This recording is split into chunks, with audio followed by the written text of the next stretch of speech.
All right, let me just set up my screen a little bit better here so I can see comments as they go.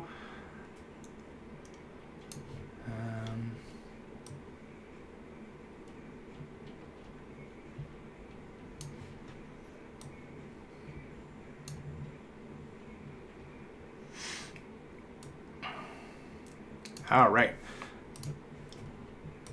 Hello, Jamie. Can everyone hear me fine? All good?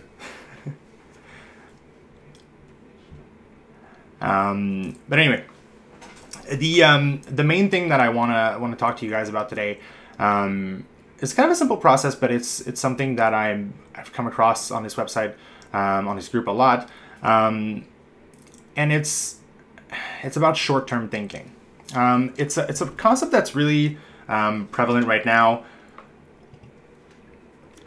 in business, like just not just for small shops, but for every size of business. And it's people are realizing that with the era of internet marketing and all these things, we're really reaching this kind of the goldfish moment, you know, where we all have such short-term thinking that we can't accomplish great marketing things anymore. So the problem in, you know, I'll use like a large business kind of like analogy because it works better that way, but you'll understand how it'll translate to small shops as well. Basically, the problem that big businesses will have is that they're also focused on, you know, their quarterly goals. So for a large company, the quarters are what's important in a business year because it's what, you know, relates to investors, things like that. So what they're trying to hit is their quarterly goals. That's always their metric, and it can be okay, like in a production sense or things like that. But in a marketing sense, it's a really, really bad idea. Because a lot of what marketing will provide does not happen within a quarter. Like a quarter is like 3 months. That is a very, very short time in the marketing world. And where we got kind of caught up with these things is that the online marketing world has made us believe or expect a very, very quick kind of result. You know, like we're told, like, oh yeah, like Facebook ads will get you people to your website like today. You know, proper AdWords will get you like visitors today. We can convert today. And well, that is true. It's not sustainable, and it's not what those two things, or, you know, things that get you visitors today, are about anyway. The important part about this is that we forget to kind of put in place large, you know, swathing pillars of marketing strategies. We think, oh, I just need more visitors, I just need more people to see this, and it's going to work. And it's not what it's about. It's going to have a small impact to begin with, but you have to be working more and more on those large pillars, that content strategy, which is a term I love. And that what that means is that, you know, if you look at some of the really, really famous like advertising campaigns of the world, the ones that are really, really powerful and remembered to this day are not things that were going for the quick win. One of my favorite advertising campaigns, I've talked about it on videos, and I've probably talked the ear off of all my clients with it by now, but it's a campaign done by KitKat. And it's their association with the logo, with the branding, with coffee.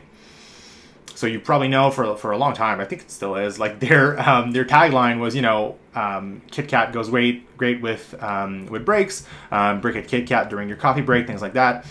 And this whole association with coffee in the mind of customers was done like across a large amount of media. You know, it's something that was done in paper, on TV, on Facebook ads, on everywhere you can think about, it was done. So it wasn't one decision on one platform. It was a greater decision of them thinking like, all right, I'm gonna think about it, and I'm like, how can I win more customers, you know? And their logic was, like it's too simple to say it this way, but it's like, well, you know, like a lot of people take coffee breaks. If I can sell one Kit Kat for every coffee break out there, I'm making a lot of money. It's part of it, honestly. The other aspect of it is pretty simple, and it's more like, well, we're gonna find a way to really, really get into the lives, you know, like get involved, to have that direct like response, that whenever a moment in a person's life arrives, that they're connected to our brand, you know. So we become more than a chocolate bar. We become, you know, a source of happiness, a source of relief. And that's what's really, really important. That's where you start making a lot of money, and when you start really, really impacting your customer base. And the problem with the way we're thinking, and I'm sorry, but all of you guys are thinking, is that you're just thinking like, well, I need to get my Pinterest done. I need to get my Facebook done. I need to make, I need more followers on Instagram. Like, that's really gonna break it apart. If I had a good Facebook group, and I would kill it. You wouldn't. You really wouldn't. Because none of you really like have that grandiose, like, well, not grandiose, but grand strategy behind it. This is a problem. And it's not hard to do. It's not something that is like reserved to guys like me. Like, I can help you do it, but it's not something that that's out of your reach. It's something that you need to do. It's something that every sustainable business out there has done in some way, shape, or form. Like, I'm explaining to you in a very theoretical kind of concept, and it might be going over your head. Like, I apologize if it does, but if you look at all businesses that had a, you know, sustained growth over the last like decade, they've all done this in some way, shape, or form. You know, they didn't think about it the way I'm explaining it to you, but they still did it. So, like, Dory's probably the one that has a little bit more of an idea. She's still not doing what she should. I'll see you, Dory. But like, another example that I like to use all the time is Ford.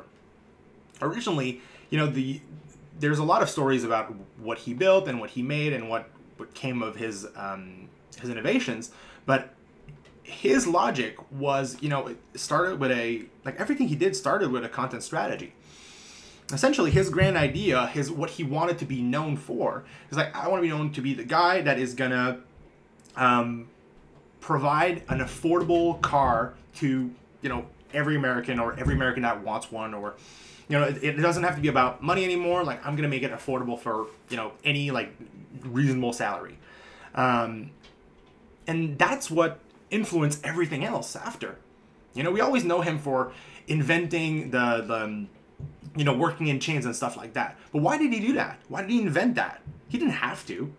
He invented that because he had to find a way to cut costs. Because his goal was, hey, I'm gonna be the guy that sells cars to everyone really cheaply.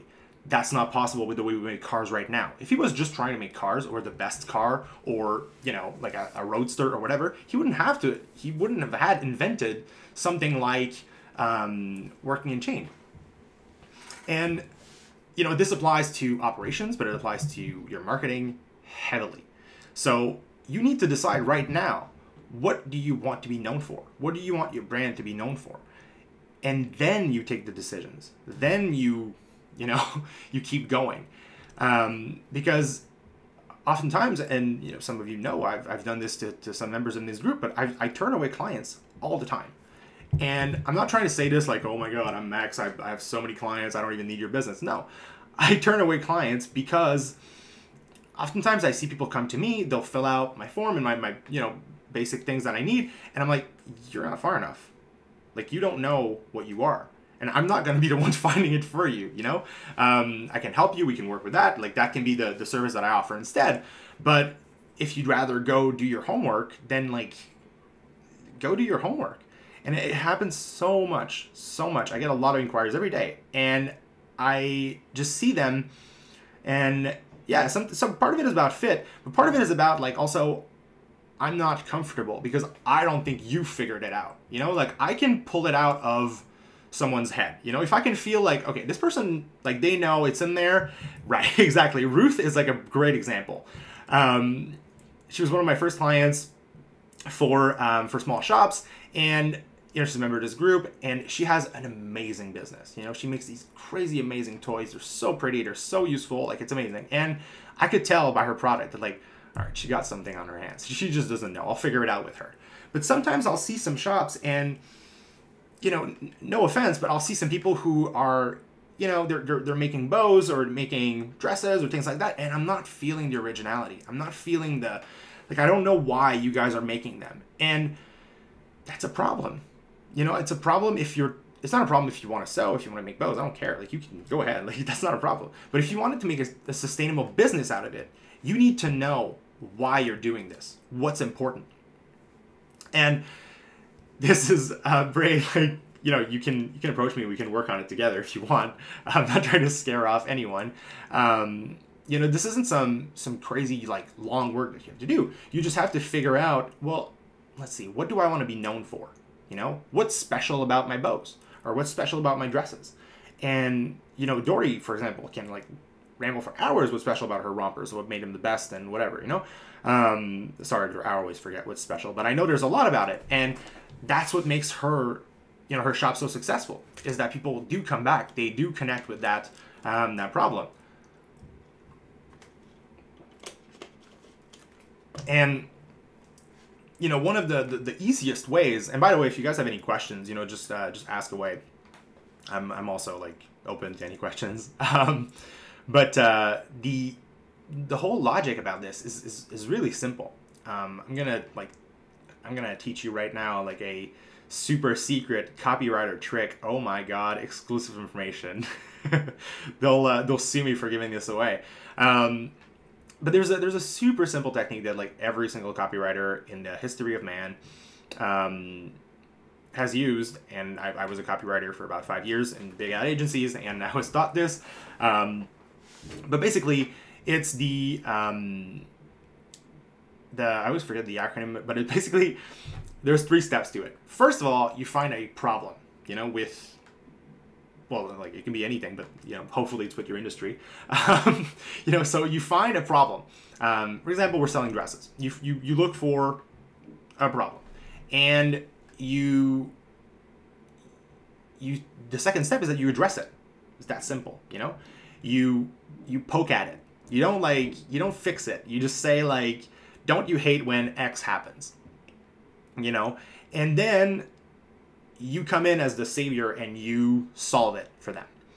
And if you use that copywriting technique, you'll find right away, like, kind of, it'll give you kind of this background that I'm looking at. You'll have that content strategy, behind your products. Like, if we use another example with, like, a huge brand, just to prove that I'm not inventing this, like, this is something everyone does. Let's use Sephora. Sephora was a super simple business to begin with, right? It was, all right, hey girls, don't you hate finding the makeup that you want? Don't you hate, going to a bunch of different stores to figure out, like, where to find this eyeshadow and this thing, and, like, don't you hate, like, having, like, a million shopping trips, basically? Kindergarten toolkit. Yeah, for Carrie, I love her. I'm working with her too, actually. And the problem with Sephora was that, like, well, with the makeup industry, is that it was really difficult to find all these products. You had to go often to, like, a couple different stores and stuff like that, and that was annoying. And Sephora came along, and they're like, well, wouldn't you love to have, like, a one-stop shop for makeup? And we're going to have everything. We're going to have makeup. We're going to have skincare. We're going to have, like, hair dryers, hair straighteners, like, everything you need for beauty. We're here, And then that's what it was. We're the beauty source. That was their whole content strategy, their whole thinking was, being a one-stop shop for beauty. So you have to figure out what your, saying, or your tagline almost, would be. And that's something that I'm not seeing anyone on this group do. This is the dream shattering kind of moment. Like, I'm not disappointed. It's just, like, you need to get on your game. It's really important, and it's kind of easy. Like, and the thing too is I see a lot of people on this group as well who are kind of scared or frazzled, or they don't know where to go next, or they're, you know, like they have too much on their plate. The beautiful thing with a content strategy is that it reins everything in. It becomes like your map, if you will. You know, like every time you look at it back, you go like, well, like every time you need to make a decision, you kind of go back to your content strategy and you're like, oh, right, okay, yeah, that's what I should do. Let me use an example as from this group actually. Ruth from Handmade Happiness by Ruth. It's soon to be Mouse Loves Pig, and she makes these amazing felt toys. They're kind of like play mats. So like there's one of them that's like, you know, themed like the farm, and one of them that's themed like a city, and then, you know, kids can really kind of interact with it, you know, like it's a really cool toy. They can play with their toy cars or like, you know, toy animals, things like that, and it's a really really cool idea, and they're like super cute. And she came up to me at first and she was like, well, here's what I do, you know, I make felt toys. And I was super interested in the project right away because I saw the potential in a toy like that. And I kind of unraveled it for her. I went, well, look, you're not a toy company at all, like at all. And this is not what you should be telling people, like, etc. You are an educational tool company. It's really what you are. What you're offering is way more than a toy. You know, like there's a huge problem with ADHD and learning disorders right now. I have ADHD, I know, and in general with children kind of being disconnected with the education system, and your toys, your educational tools, kind of come in to solve that problem, like single-handedly. You know, kids are disconnected; they don't know how to learn anymore. Let them interact with things. Let them touch things. Let them, you know, play with the horse and like move it around the barn and like play with the way they can change things and etc. Make them more creative. That's what's going to solve a lot of problems, and it's actually what a lot of the marketplace is looking for today. So it's actually going to be really, really, really useful. So once you start having that mindset, once you start thinking like, all right, well, this is what my business is. I'm not making toys anymore. Well, now it's very powerful for everything you need to decide. When you start thinking about, well, what's going to be my tagline? Well, I'm not toys anymore. I'm educational tools, you know? So now it's going to be Mouse Loves Pigs, educational tools for all. You know, like your slogans just kind of come by themselves. And then your logo, well, maybe I want to make my logo a little bit more technical, you know, like to appeal to like school districts and things like that. And the beauty with this is that you kind of have a roadmap after, you know, like people who tell me after, like, well, you know, if Ruth today was to tell me like, oh, I don't know what to do with Pinterest, you know, like I'm so frazzled, I don't know what to do. Well, super easy. You know, you're an educational tools company. So what would you do? You would provide, you know, like homework plans, and, you know, you would record little videos or little put photos of like how kids have used your tools in the past. You would you know, you would integrate them into school curriculums, and you would put examples on your Pinterest. You know, those would be your different boards. Easy, you know, done. Next, you know, like it's super easy. Once you have that big, like kind of overarching theme, all the small decisions just kind of like go ahead, like no problem. It's really, really easy once you have that logic, you know. I have a question here from Ashley. I have heard a few times that I should only offer a few key color options and design color options per design I put out there. That's what most people do, but a big thing behind starting my shop was offering options. It drove me nuts going to buy a tee for my kids. I can only get gray or white or black tee. I get a lot of feedback. Customers love that they can customize their colors. Like another thing that I'm gonna say, and it's kind of linked to what I'm saying right now. It's not directed to you directly, Ashley. It's just your problem is a very common one. What you heard is bullshit. You know, never apply what others did to you, because why would it work? Like, what makes you guys think that would work? You know, like I get so many people. It's why I started offering my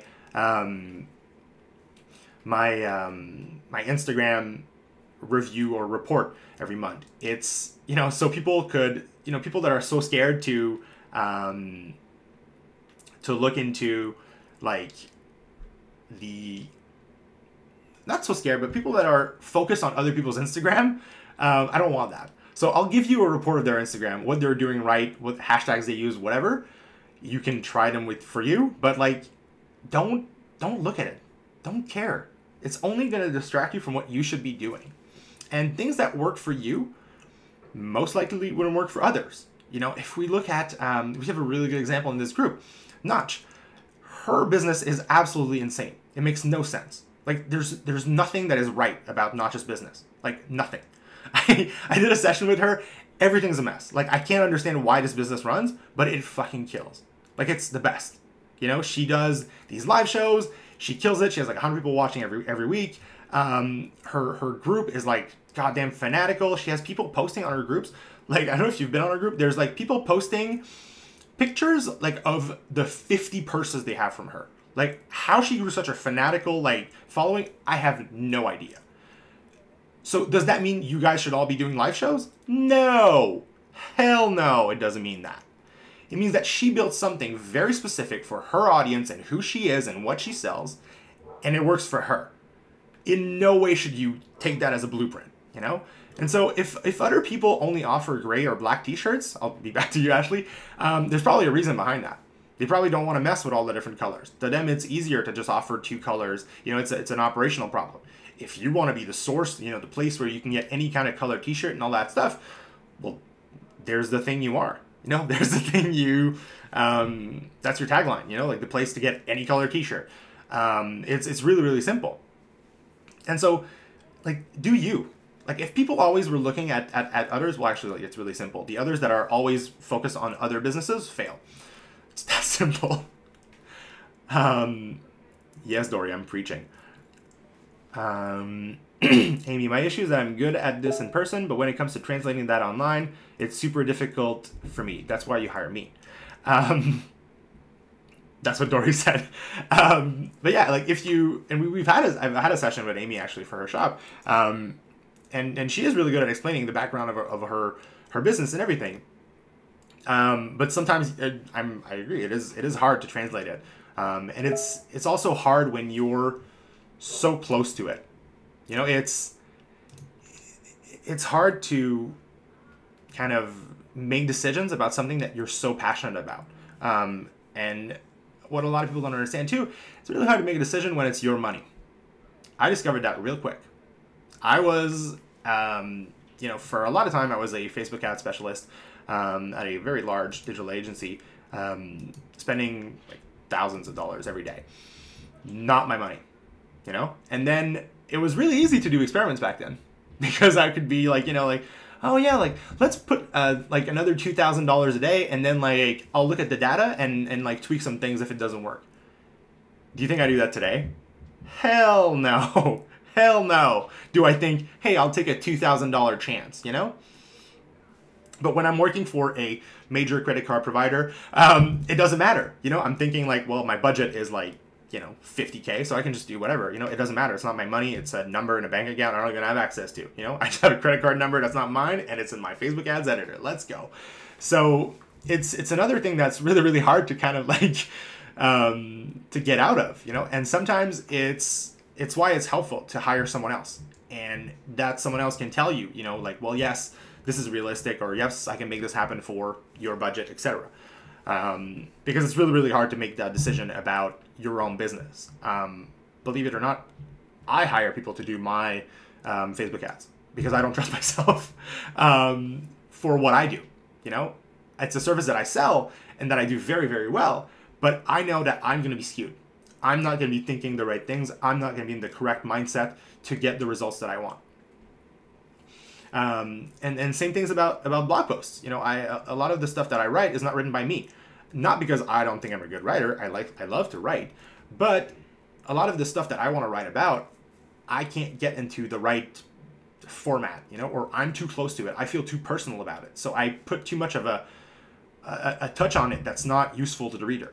So often I'll just like, you know, provide like super deeply researched subjects, or I'll even write something and I'll send it to my guy, and I'll be like, make it less like, you know, less emotional, because like that's not going to work.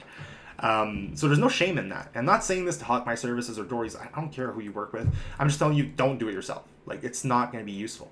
And it's something that it goes back to another thing that we say all the time here on Builder Up Boss, but it's solve problems with money, not time. Because as Dory and I's, he's my mentor. I don't know if Dory considers him his mentor, her mentor, but you know, he would always say, you can always make more money, but you can't have more time. So make sure that you use your time wisely. And you bashing your head at something you don't understand, like Facebook ads, is not a good use of your time. It never will be, unless you really want to learn that, you know. But like, to my knowledge, most of you don't. They just want the results from them. Let's see what else I got here. The secret is finding your following and tailoring the way you do things to how to respond best. Exactly, Lindsay. That is a very well edited down way to do it. Yes, I tell Dory bi-weekly to stop being a Jew. She is notoriously cheap with things, but I mean, it's worked out for her. But you know, being cheap is not a bad thing with businesses. You know, it's helpful. It makes you cut costs when you need to. But it's just important to be able to kind of snap out of it, and at one point realize, like, okay, I do need to spend a little bit more, maybe, you know, because it can put you in bad situations. You know, some people are just, you know, if they're too cheap, they're going to be like spending only $5 a day on Facebook, and they don't want to do anything more, you know, for Facebook ads. And it's like, well, it can work, but in most cases, it's not going to provide the results that you want. So you need that someone to be telling you, like, look, let's start spending 10, and you'll see the results. You know, let's do things differently. Let me convince you that, you know, you need to spend more. That's also an important moment. Dory, the secret is proving that your business is solving a problem and running with it. Yes, absolutely. That is a really, really good way to put it. And it's a good way to kind of, you know, I guess, dumb down the concept of a content strategy. You know, like, if you keep that phrase in your mind at all times, it's like, what is the problem that I'm solving?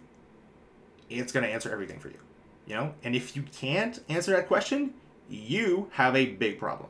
Your business will not scale. Your business will not grow. It's that simple. Like, it's like, I know it sounds harsh, but that's a thing you need to do. It's like, you know, people don't understand. They think it's like theoretical and things like that. And it's like, you know, well, no, like, it's like, you know, it's like if I told you, oh yeah, no, I don't want to hook up my site to a payment processor. I don't believe in them. Okay. How are you going to, like, take payments then? Well, I don't know. I'll figure it out.